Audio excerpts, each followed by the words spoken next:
कि कोठे उत्ते बह के ऐलान सुनो, जेड़े हुक्कामे छिकदे हो हुक्के नूं बंद करके ऐलान सुनो, जेड़े रोटी पे खाते हो रोटी नूं छड्ड के ऐलान सुनो, जेड़े बंदे किसी टैलीफोन या कुछ पे सुनते हो फिलहाल बंद कर दो। ऐलान बड़ा जरूरी है जेड़ा कि गौरमेंट की तरफों है।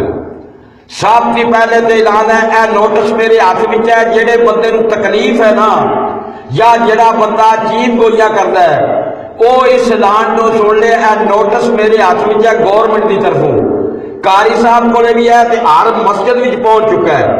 ये नोटिस उन्होंने कहा वा पढ़ के एक बार इन्हों सुना दो ताकि इन्हों कोई मुगालता ना रह जाए। कोई भी बंदा है जो उन्होंने वारन के नाल मसला किया जाता है तो घर के सामने अपनी गली महल्ले के कूड़ा किरकट ना सट्टे। अगर किसी के बूहे में कूड़ा या किरकट या छापर का बैग भरिया पिया होया उहदे उत्ते परचा भी किया जाएगा तो जुर्माना भी किया जाएगा। दूजी गल है जिन्होंने लोगों ने अपने बूहे अगे थड़े बनाए ने, अपनी जगह उन्हें छड्डी कोई नहीं, गली में थड़े बनाए ने, और 2 दिन का तुहाडे कोल टाइम है अपने अपने थड़े ढा लो, वरना गौरमेंट तुहानू जुर्माना भी करेगी ते थड़े भी ढाएगी तो तुहानू सजा भी लभेगी।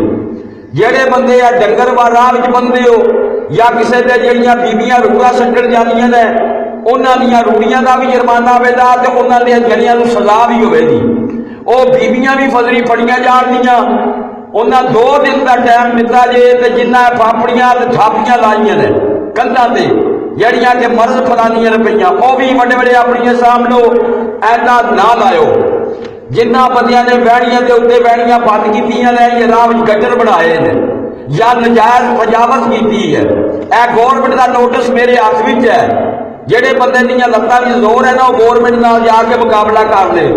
किसी बंदे ने आख्या गौरमेंट के कोल 1-1 मिनट की रिपोर्ट है हर पिंड की, क्योंकि पटवारी उन्होंने कोले बैठे ने, कानूगो उन्होंने कोले बैठे, कंप्यूटर उन्होंने कोले मौजूद है, उन्हें माफी नहीं देनी। असी तो किसी के घड़े का ढक्कन ही नहीं ना। लोग वजीरां दियां मशीरां दियां वड्डिया वड्डिया बंदियां दे पलाजे ढा दिते ने उन्होंने पे कहते हैं साडी गल उत्ते 2 दिन की तुहानू वार्निंग है, अपना बंदोबस्त कर लो नहीं कि सजा वास्ते तैयार हो जाओ तो कैद भी होगी, जुर्माना भी होगा, नजायज तजावत है जी भी ढा दी जाएगी करेना का। अमीर है तुसा ऐलान सुन लिया होगा, सियाने बंदे हो बड़े बड़े अपना बंदोबस्त कर लेना है।